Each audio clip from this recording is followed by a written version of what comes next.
I miss you right now, Dad.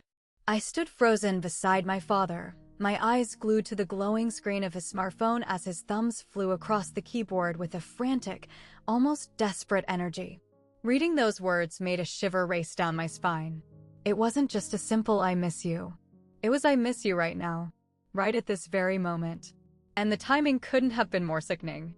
Just minutes prior, my grandfather Martin Hobbs's face had graced the front page of the Portland Tribune. The massive bold headline read, "Local hotelier builds boutique empire from the ground up." The accompanying photograph showed him standing proudly outside the Evergreen Inn, a breathtaking, high-end boutique hotel right in the heart of downtown Portland. He was dressed in a sharp, immaculate gray suit, radiating a quiet, undeniable confidence. The feature detailed his sprawling chain of 6 luxury properties, praising his dedication to authentic guest experiences and highlighting how he had transformed a modest initial investment into a staggering multi-million-dollar hospitality empire. "Sarah, go set the dining room table for 5 tonight." Dad spun around to face me, his voice trembling with a manic, euphoric energy I hadn't seen in years. His eyes were wide and gleaming, looking exactly like a man who had just scratched off a winning lottery ticket. "Your grandfather is coming over for dinner." My mouth fell open and the crisp newspaper pages rustled in my shaking hands. "Grandpa? Does he even know you're inviting him?" "Of course he knows. I just sent him a text," Dad replied, waving his hand in the air as if erasing the past with a single flick of his wrist. He acted as though 3 entire years of absolute, dead silence was nothing more than a brief pause in a conversation. Nothing significant. 3 whole years. 3 years of not a single phone call. Just last month was his 80th birthday, a massive milestone, and we let it slip by in total silence, treating it like any other mundane Tuesday.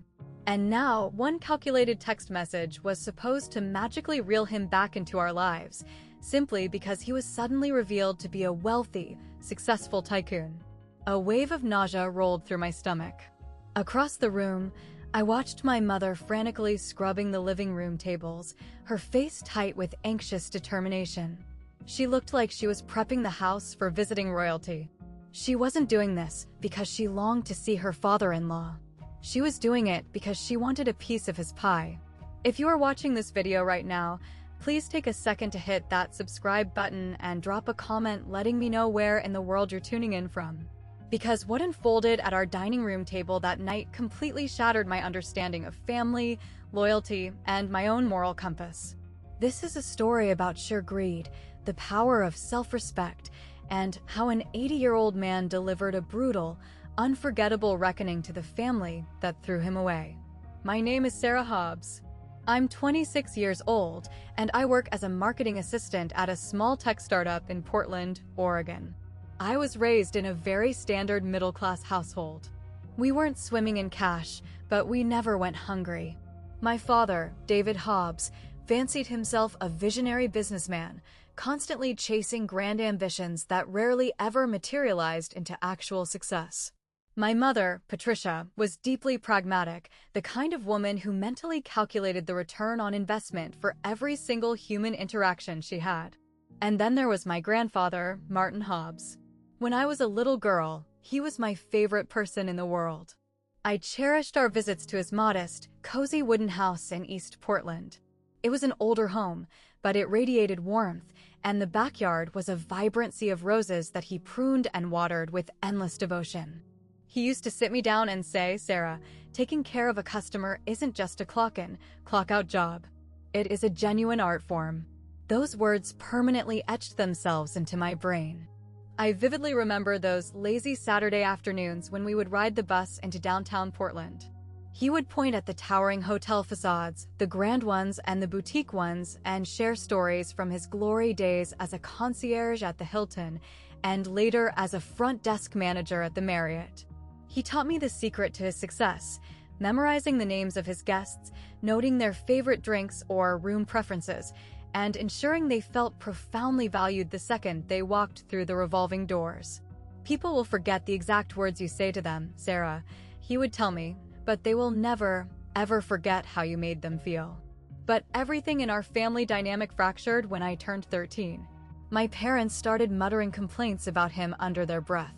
They acted as though he was an immense burden, which made no sense. Grandpa Martin wasn't chronically ill. He didn't need us to bathe him or feed him. He was fiercely independent, in great shape, and even held down a part-time gig at a local motel. The real problem was that, in my parents' eyes, he wasn't providing any tangible financial upside to our household. "He's turning into dead weight," my mom scoffed one evening when I was 15, crossing her arms with a bitter scowl. "Your grandfather was incredibly irresponsible with his retirement savings. We cannot be his financial safety net forever." I remember feeling utterly baffled. Grandpa had never once asked my parents for a single dime. He managed his own rent, covered his own utilities, and never showed up to our house without a gift in hand. Yet, my parents had preemptively convicted him of being a future financial drain. In their minds, it was only a matter of time before he'd need an expensive nursing home, and the medical debt would fall squarely on their shoulders. "We have to prioritize our own household, Sarah," my dad rationalized one afternoon when I questioned why Grandpa wasn't coming over for Thanksgiving turkey. "Your college tuition is looming. We're trying to upgrade to a larger house. We simply don't have the capital to subsidize his life, too." I was only 16 at the time. I was a timid teenager, entirely too scared to look my dad in the eye and say, "But he is your own father." Instead, I swallowed my protests and let them dictate the rules. From that year on, our visits to East Portland evaporated. When his birthday rolled around, the excuse was always, "We're swamped at the office." When Thanksgiving arrived, it was, "We're spending it with Mom's sister." Christmas? "Sorry, Dad, maybe next December." We booked a ski cabin in Bend. Every time my father delivered these hollow rejections over the phone, I could hear the subtle, heartbreaking shift in my grandfather's tone. He never yelled. He never guilt-tripped us. He would just quietly say, "That is perfectly fine. You all have your own busy lives to lead." But the profound sorrow buried beneath his calm voice made my chest ache. I was drowning in guilt every time we abandoned him, but I was a coward. I convinced myself that he understood, that he didn't hold it against me. Yet, the ugly truth gnawing at my conscience was that I was complicit in something incredibly cruel. The chasm between us widened until it became an unbridgeable canyon. And then, 3 years ago, my parents severed the cord entirely. No more forced holiday phone calls. No more generic text messages. No more emails. When Grandpa called one afternoon just to see how we were doing, my mom actually went into her phone settings and blocked his contact. "He needs to get the hint and move on," she stated coldly, treating the patriarch of our family like a clingy ex-boyfriend she was trying to ghost. He vanished from our reality, and I just stood by and watched it happen. I never secretly called him. I never sent a card. I woke up with a pit of shame in my stomach every single day, but I paralyzed myself with the excuse that reaching out meant declaring war on my parents. I wasn't brave enough for that. Not until today. At exactly 6 p.m., the doorbell echoed through the house. My mother ripped the front door open, plastering on a blinding, theatrical smile. "Dad, it is so unbelievably wonderful to see you." She lunged forward to wrap him in a tight hug, but Grandpa merely offered a stiff, polite pat on her shoulder before creating distance between them. He stepped into the foyer, and he looked magnificent. His white hair was styled impeccably, his tailored gray suit fit him like a glove, and his pale blue eyes held a piercing, unclouded intensity. He didn't look like a frail, forgotten elder. He radiated an intimidating, quiet power that completely threw me off balance. In his right hand, he gripped a sleek black leather briefcase, a highly unusual accessory for a casual family roast dinner. "Patricia, David, Sarah." He acknowledged us one by one, giving a firm, rhythmic nod to each. His voice was a rich, unwavering baritone. "I appreciate the sudden invitation." Dad practically shoved himself forward to pump his father's hand, flashing a $1 million grin. "We have missed you so much, Martin. It really has been way too long." "Has it?" Grandpa mused, his tone light but razor-sharp. "I suppose I was unaware that time moved at a different speed for you than it does for me." The air in the room instantly turned to lead. Dad swallowed hard, quickly pivoting. Well, come on in and take a seat. Dinner is hot and ready. Sitting through that meal was like watching a horrific, slow-motion car crash. It was an agonizing theatrical performance. Mom couldn't stop showering him with painfully fake compliments about his hidden business genius. Dad peppered him with overly enthusiastic questions about the hospitality industry. I just stared at my plate, my face burning with secondhand embarrassment. So, Martin, Dad segued smoothly as Mom cleared the appetizer plates. I was reading that incredible spread about your boutique chain in the Tribune today. Truly outstanding work. I honestly had no clue you were operating at such an elite level. We just assumed you were fully retired. You never bothered to ask, Grandpa replied smoothly, meticulously slicing his steak. Dad forced a booming, unnatural laugh. Well, hey, we're asking now. Walk us through it. How did this all start? Grandpa placed his silver knife and fork down on his porcelain plate. He locked eyes with his son. What is it exactly that you are searching for, David? Everything. The origins, the strategy. We honestly thought you were strapped for cash. You thought I was destitute, Grandpa corrected him, his voice devoid of emotion. Let us drop the charade. Mom's face flushed a deep, mottled crimson. Dad, come on, that is completely unfair. 3 years, Patricia. Grandpa cut her off. He didn't raise his voice, but the sheer freezing temperature of his words commanded absolute silence. 36 months without a single phone call. Not even when I turned 80 last month. I sat in my living room by the telephone from sunrise to sunset. Nothing. Not one automated text. But today, my net worth gets printed in ink, and within 3 hours, I am sitting at your dining table eating pot roast. Mom looked like she wanted the floorboards to swallow her whole. Dad reached out, grabbing her wrist in a show of solidarity. We've been incredibly swamped with our own lives, Dad, he offered, sounding pathetically weak. I have been quite swamped myself, Grandpa countered. I've been busy erecting a hospitality empire. I've been busy preserving the dying wish of a dear friend.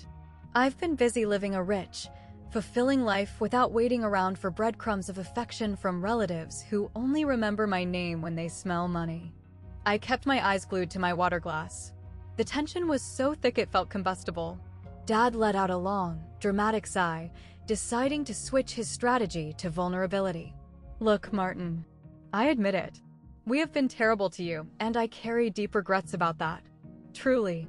I cannot build a time machine, but we are sitting here today.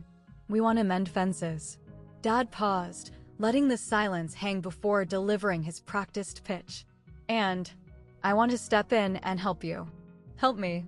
Grandpa's left eyebrow ticked upward, a look of genuine amusement crossing his features. Yes, Dad pressed on, gaining momentum. Running 6 hotels at your age? It has to be a grueling nightmare. You are 80 years old, Dad.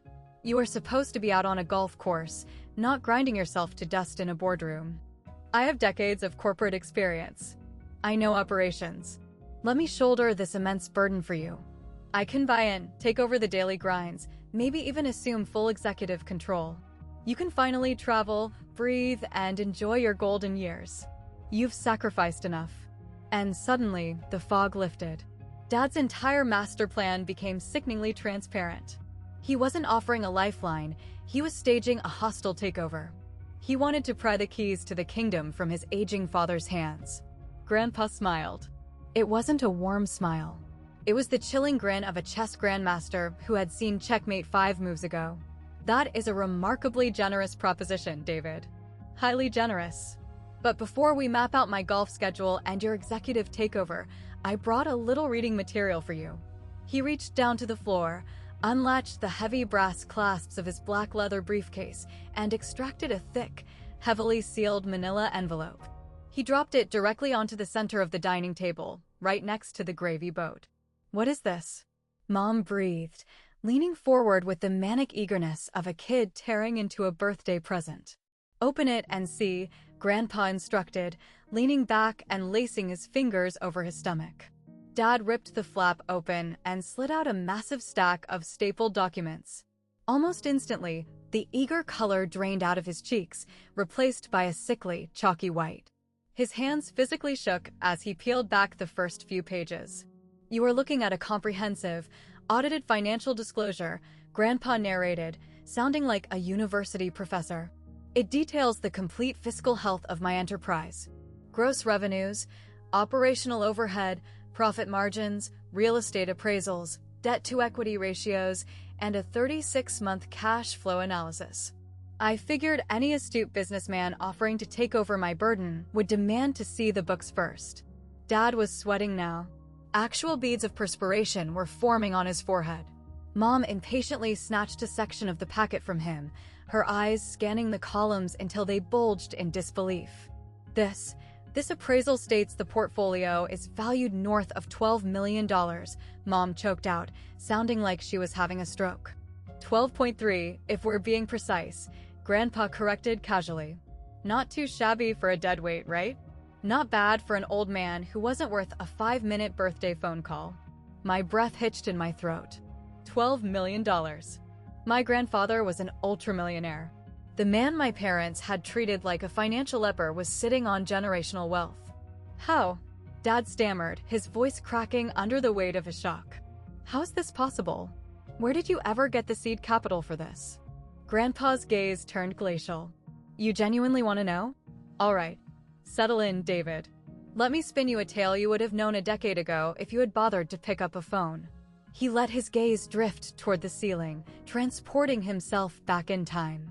20 years ago, back in 2005, I crossed paths with a gentleman named Charles Brennan. Charles was a titan in the local hotel game. 35 years in the trenches, running the most prestigious properties in the Pacific Northwest.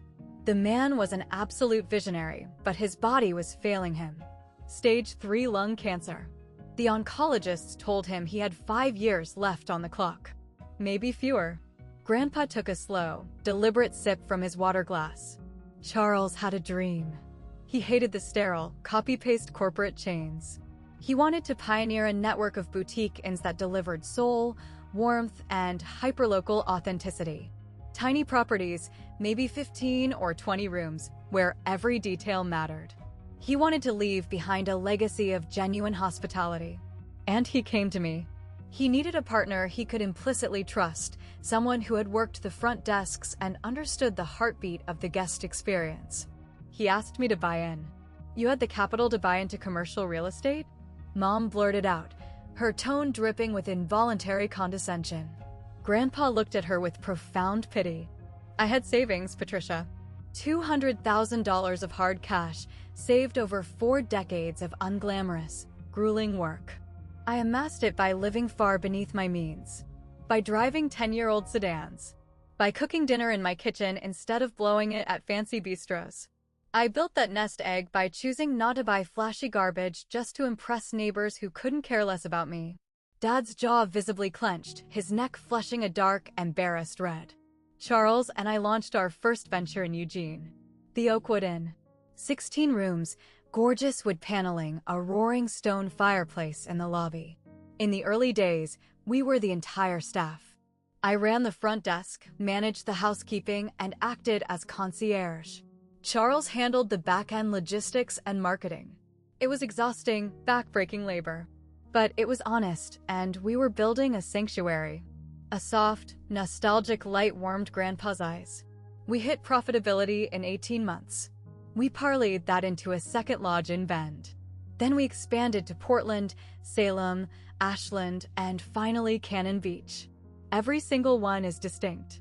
Every single one prints money. And Charles? Having a purpose kept him alive. He defied the doctors. He didn't live 5 years. He lived 15. Grandpa's voice suddenly thickened, and he had to pause to clear his throat. 5 years ago, in 2020, the cancer finally caught up to him. He passed away peacefully, holding the hands of our hotel staff. We were his family, as he never had children of his own. When his will was executed, Grandpa took a breath. He left his entire estate to me. All 6 properties. The land, the branding, the capital. 100% ownership. He just gave you a $12 million empire? Dad whispered, sounding absolutely sick to his stomach. He trusted me, David, Grandpa fired back, his tone hardening. He knew I would protect his life's work. He knew I wouldn't instantly liquidate it to some soulless megacorporation to buy a yacht. He knew I viewed those hotels not as a cash cow, but as a living legacy. And I have kept that promise. I haven't fired a single person Charles hired. The only changes I've made were upgrades to his original vision. If you were sitting on millions, why on earth didn't you tell us? Mom demanded, her tone shifting into an entitled, defensive whine as if she had been robbed. Grandpa locked his pale blue eyes onto hers, and for the first time all evening, the mask slipped, revealing a well of profound, agonizing hurt. Because I needed to see your true colors, Patricia. I needed to see if my own flesh and blood would love me when there was zero financial incentive. I wanted to know if you'd invite me to dinner or remember my birthday, simply because I was Grandpa. And you gave me my answer loud and clear. Mom's mouth snapped shut. She looked like she had been slapped. When the visits dried up, when the phone stopped ringing, I realized the bitter truth. You viewed me as a liability, a looming threat to your mortgage payments and your vacation funds. So, I permitted you to walk away. I didn't beg for your love. I threw my soul into my work, into honoring Charles, and into cultivating a legacy that will outlive me. He slowly turned his gaze back to Dad. And now, David, you magically appear, offering to help me, to manage, to take the reins so I can fade into the sunset. We both know the truth. You want absolute control. You want to feast on a banquet you never cooked, built, or even knew existed until you opened the morning paper. Dad opened his mouth to mount a defense, but his vocal cords failed him. He was completely exposed, stripped bare of his dignity over a plate of cold beef. I genuinely just think you deserve a break, Dad stammered, scrambling for purchase. To enjoy your golden years. I am living my golden years right now, Grandpa shot back without missing a beat. Being in the trenches with my staff, serving my guests, that is the oxygen in my lungs. And for the record, Charles spent the last 2 years of his life idiot-proofing this operation. Every single hotel is run by a veteran general manager. I work perhaps 20 hours a week. My role is purely visionary. I am not mopping floors at midnight. He leaned closer to Dad, his eyes unblinking. Charles engineered this business to survive without him, and I have done the exact same. Even if I drop dead tomorrow, you won't see a dime. I have established an ironclad legal trust. Upon my passing, a board of my current managers and an external fiduciary will assume control. All net profits are contractually obligated to be reinvested into property upgrades and employee pension funds. This is a legacy, David, not an inheritance. And you will never, ever get your hands on it. The silence in the dining room was absolute. The only sounds were the ticking of the wall clock and the erratic, panicked breathing of my mother. I do not require your help, David, Grandpa finished softly. And I certainly won't let you pilfer what isn't yours. What I required 3, 5, 10 years ago was a son. A son who called. A son who cared. Not because my bank account was padded, but because I brought him into this world. And you couldn't even manage that. Dad sat frozen in his chair, resembling a crumbling ash statue. Mom stared at her lap, silent tears splashing onto the tablecloth. The dinner concluded in a suffocating, funeral-like silence. Before walking out the front door, Grandpa offered a parting, venomous courtesy. I won't block your numbers. But do not expect me to answer. Over the next 2 weeks, my parents launched a frantic, pathetic campaign of damage control. Suddenly, they were calling him daily. Gorgeous, wildly expensive bouquets of roses were delivered to his porch with notes reading, "Thinking of you, Dad. We love you so much." They begged him to come over for Sunday brunches and Friday night barbecues. Grandpa was unfailingly polite, but utterly impenetrable. Apologies, I'm reviewing quarterly budgets this Sunday. Can't do Friday, I'm overseeing a lobby renovation in Eugene. He doesn't trust us, Mom hissed one evening, pacing the living room after suffering her 5th rejection of the week. He genuinely believes we are just after his estate. Because we are after his estate, Mom, I said. The words slipped out of my mouth before I could stop them. It was the first time in 26 years I had openly defied her. We don't actually want him here. We just want his bank routing numbers. Mom whipped around, her eyes flashing with pure venom. Grow up, Sarah. Stop being so painfully naive. This is about generational wealth. That equity belongs in this family's bloodstream. He is an 80-year-old man. He could have a stroke tomorrow. If we don't fix this, that trust activates and his entire fortune goes to a bunch of random hotel maids and a corporate board. We are left with zero. Grandpa is our family, I yelled back. And you discarded him like toxic waste. Now that he's a millionaire, you suddenly care about generational wealth. You better watch your tone right now, young lady, Dad snarled from his recliner, his voice dropping to a dangerous register. He stood up abruptly. Enough. The diplomatic approach is failing. We need a new strategy. A cold spike of dread hit my stomach. I did not like the sinister undertone of his words. Exactly 1 month later, that dread was justified. It was approaching 11 p.m. I had crept downstairs to grab a glass of ice water when I heard a muffled, urgent whispering spilling from Dad's home office. I froze in the hallway, pressing my back against the wall. Dad was never awake this late, and he never spoke in that hushed, paranoid cadence. Yes, I need an operative who can orchestrate a massive wave of negative reviews against a specific hospitality chain, Dad was murmuring into his phone. Hobbs Hotels. All 6 locations across the state. My heart slammed against my ribs. I placed my glass quietly on the counter, my palms instantly slick with sweat. I don't care what the complaints are, Dad continued. Say you found bedbugs. Accuse the front desk of racism. Say the rooms reek of mold and the staff steals from the luggage. Make it devastating, but keep it credible. No, don't dump them all today. Trickle them out over a 14-day window so the algorithms think it's organic. Cycle the IP addresses. I clamped both hands over my mouth to stifle a gasp. My own father was on the dark web, hiring digital mercenaries to torch his father's life's work. How much? 5,000? Done. I will wire half of the Bitcoin to your wallet tonight, and the remainder when the damage is visible online.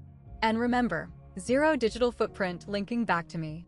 Send me the wallet key. My blood turned to ice.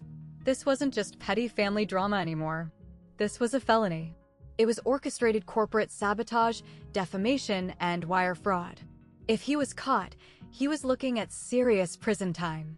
I backed away from the door on trembling legs, silently retreating up the stairs to my bedroom. I collapsed onto my floor, wrapping my arms around my knees. I was trapped in an impossible nightmare. If I tipped off Grandpa, I would be exiled from my own family. My parents would disown me, and I barely had enough savings to sign a lease on a studio apartment. But if I kept my mouth shut, I was an accessory to the destruction of the Oakwood Inn. The destruction of Charles Brennan's dying dream. I pictured Grandpa's face at the dinner table, the raw, bleeding heartbreak in his eyes when he realized his son didn't love him. I thought about the man who taught me that hospitality was an art form. The man who treated every human being with dignity. I could not let my father burn his legacy to ashes, even if it meant blowing up my own life. I didn't sleep a wink. The next morning, I lied to my parents, claiming I had an early marketing seminar. I jumped in my car, merged onto the highway, and sped directly into downtown Portland. My hands shook as I dialed his number via Bluetooth. Grandpa? It's Sarah. I desperately need to speak with you. Right now. Sarah? His voice immediately softened into deep concern. Are you all right? Are you in danger? I'm physically fine, but... A sob tore from my throat. Please. I have to see you before something terrible happens. I am in the lobby of the Evergreen. Come straight here, he commanded. When I rushed through the glass doors of the Evergreen Inn, he was already waiting for me in a plush velvet booth, bathed in the morning sunlight. I collapsed into the seat across from him, and the dam broke. I spilled everything. The late-night phone call, the Bitcoin transfer, the fabricated bedbug reports, the coordinated IP cycling. I sobbed hysterically, apologizing for being a coward for the last 3 years. He didn't yell. He didn't panic. He just reached across the table and covered my trembling hands with his warm, steady ones. You are sitting here right now, Sarah. You chose the truth. That is all that matters. His eyes hardened into twin chips of blue steel. I am going to defend my company. And I am going to teach your father a lesson he will take to his grave. Over the next 2 weeks, the digital assault began. One-star reviews flooded Yelp, Google, and TripAdvisor. Horrific, fictitious tales of rude managers, filthy sheets, and price gouging plagued all 6 Hobbs properties. But Grandpa had laid a trap. The day I warned him, he retained the services of an elite private investigator named Roy Henderson. While Dad thought he was a criminal mastermind, Roy was quietly dissecting the dark web transactions. He traced the Bitcoin ledgers, isolated the masked IP addresses, cross-referenced the fake reviewer accounts, and even managed to secure audio logs of the communications through the contractor's unsecured server. Grandpa waited patiently until the net was completely woven. A month after the sabotage began, my parents received an invitation to a private family reconciliation dinner in a VIP room at the Evergreen Inn. They excitedly dressed up, utterly convinced that Grandpa had finally caved to the pressure. When we walked into the private dining suite, the temperature in the room plummeted. Grandpa was waiting at the head of a massive mahogany table. But he wasn't alone. Seated next to him was a terrifyingly stern woman in a tailored suit, the PI Roy Henderson, and 3 of the hotel's general managers. "What exactly is this, Martin?" Dad asked, his confident swagger evaporating instantly. "Take a seat, David," Grandpa ordered. We sat in stunned silence as the woman in the suit, who introduced herself as Diane Foster, lead corporate counsel, booted up a laptop. The lights dimmed, and a PowerPoint presentation illuminated a massive screen on the wall. Over the last 30 days, Hobbs Hospitality has been the victim of a coordinated, malicious defamation campaign, Diane stated coldly. She clicked the remote. Screenshots of the fake reviews filled the screen. We initially suspected a rival boutique chain, but our investigative team uncovered a much more intimate culprit. Click. A bank statement appeared on the screen, highlighting a fiat-to-crypto transfer from Dad's personal checking account. Dad leaped out of his chair. "You hacked my bank. That is highly illegal." The records were obtained through a perfectly legal expedited subpoena, Mr. Hobbs. Diane corrected him without blinking. Click. The screen turned black and an audio file began to play. The crisp, undeniable sound of Dad's voice filled the room. "I need an operative who can orchestrate a massive wave of negative reviews. Hobbs Hotels. 0 digital footprint linking back to me." Mom's head snapped toward Dad, her jaw practically unhinged. "David, what did you do?" Dad was hyperventilating, backing away from the table. Grandpa slowly stood up, walking down the length of the room until he was inches from Dad's face. "You attempted to burn down everything I built. You tried to desecrate Charles's memory. And you did it not out of desperation, but out of sheer, unadulterated greed. You couldn't control it, so you tried to destroy it." Grandpa's voice cracked with a sorrow so deep it made my heart ache. "You still don't get it. Family isn't just about sharing a last name. Real family shows up in the dark. Real family stands by you when you have absolutely nothing to offer them. You failed that test, David. Spectacularly." Mom fell to her knees, openly weeping. "Dad, please, I am begging you. We are so sorry." "No." Grandpa shook his head slowly. "I am entirely finished listening to your hollow apologies." He turned to his lawyer.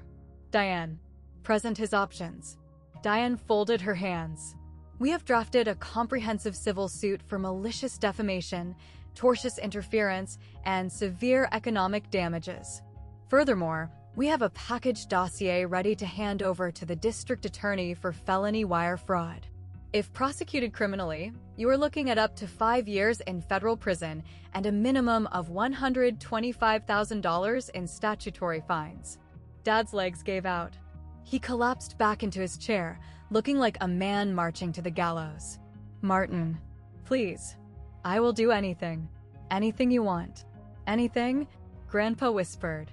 "Where was that devotion on my 80th birthday?" He let the agonizing silence stretch for a full minute before letting out a weary sigh. "I am not going to hand this over to the police. Not because you are worthy of my mercy, but because I refuse to drag my company's name through a sordid criminal trial. But I am filing the civil suit tomorrow morning. You are going to bleed for this financially, and you will be exposed publicly. You will completely bankrupt me." Dad sobbed into his hands. "Yes," Grandpa replied. "Just like you tried to do to me."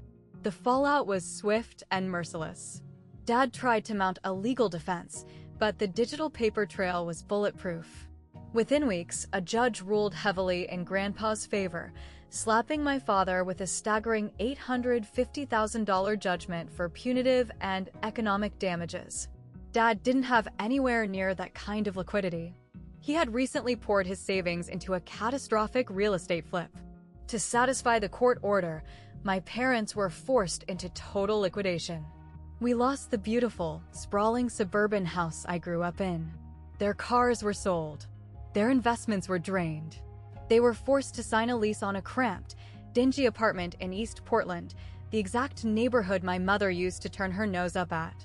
Mom tried calling Grandpa a dozen times, wailing into his voicemail, begging for a bailout. When he finally answered, his voice was composed. "I forgive you, Patricia. Genuinely. But I will not forget what you are capable of, and I will not shield you from the consequences of your own malicious actions. But we are your family," she screamed into the receiver. "No," he said gently. "You resigned from this family the day you classified me as a financial burden. Family doesn't abandon ship when the waters get choppy, and they don't only toss a life preserver when the ship turns out to be a luxury yacht. I am drawing an impenetrable boundary. You will rebuild your lives on your own merit, without a single cent of my money." Then he hung up the phone. 6 months later, the reality of poverty had forcibly humbled my parents. Dad took a grueling, unglamorous job hawking software for a mid-tier firm. Mom was forced to fold sweaters part-time at a local retail boutique. They had no choice but to learn how to budget, how to survive, and how to stop obsessing over wealth they hadn't earned. They eventually stopped bombarding Grandpa with desperate calls. Instead, they began sending him brief, handwritten letters. "Dad, I hope your health is good. I am deeply sorry for everything. You don't have to reply. Just know I am trying to become a better man." Occasionally, he would shoot back a very brief, polite email. The relationship was permanently scarred, but for the first time in my life, there was authentic honesty between them. As for me, I packed my bags the day the lawsuit was filed. I loved my parents, but I could no longer sleep under the same roof as them. I needed to forge my own identity. Grandpa Martin formally offered me a position at Hobbs Hospitality. He made it crystal clear it wasn't a nepotism hire. I started at the absolute bottom as a junior marketing coordinator. "I am not giving you a desk out of pity, Sarah," he told me on my first morning. "I am bringing you in because you proved your character when it was terrifying to do so. But respect is rented, and the rent is due every single day. Bring humility and integrity to this office, or you won't last. Do we have a deal?" I wiped tears from my cheeks and nodded. "Yes, Grandpa." 2 years later, I had earned the title of marketing director. My biggest achievement wasn't booking rooms, it was telling his story. We launched an incredibly successful digital campaign called Never Too Late, highlighting stories of seniors finding second acts in life. The inbox flooded with messages from elderly folks who felt discarded by their kids, who found inspiration in Martin's empire. We eventually launched the Senior Hospitality Internship, an immersive training camp for folks over 60. We hired 5 of our first 12 graduates full-time. One of them, a 72-year-old widow named Helen, hugged me with tears in her eyes. My children tried to stash me in a home because I was too old. I wasn't sick, I was just completely alone. This hotel gave me a reason to wake up in the morning. Recently, my parents came by the hotel just to have a cup of coffee in the lobby. They didn't ask for a dime. They just sat, chatted about the weather, and left. It wasn't a fairy tale ending, but it was peaceful. After they walked out, I sat beside Grandpa, watching the valet greet a new guest. "Grandpa," I asked quietly, "do you ever regret dropping the hammer on them like that?" He watched the revolving doors spin. "I regret that they forced my hand. But I do not regret the outcome. Humans require consequences to evolve. Offering endless forgiveness without demanding accountability isn't love, Sarah. It is enabling. Your parents finally learned that people are not tools to be used, and a person's worth is not tied to their bank account." I nodded, feeling a profound sense of inner peace. I had chosen to stand with the truth, and it had set me completely free. If you are currently trapped in a toxic family dynamic, if you are treated like a walking ATM, or expected to sacrifice your own happiness for people who only take, please hear this. Biology does not dictate your family. Your real family are the people who choose to stand by your side when you have absolutely nothing to offer them but your presence. You have every right to build walls. You have every right to demand basic human respect. And if they refuse to give it, you have the power to walk away. As my grandfather taught me, you don't inherently owe your blood relatives anything, but you owe yourself absolutely everything. If this story struck a chord with you today, please drop a like, hit subscribe, and stick around for more deep dives into family trauma, enforcing boundaries, and reclaiming your life. I want to pass the question to you. If you were in my grandfather's shoes, would you have forgiven your son, or would you have filed the lawsuit and walked away? Let me know your thoughts down in the comments below. I'll be reading them.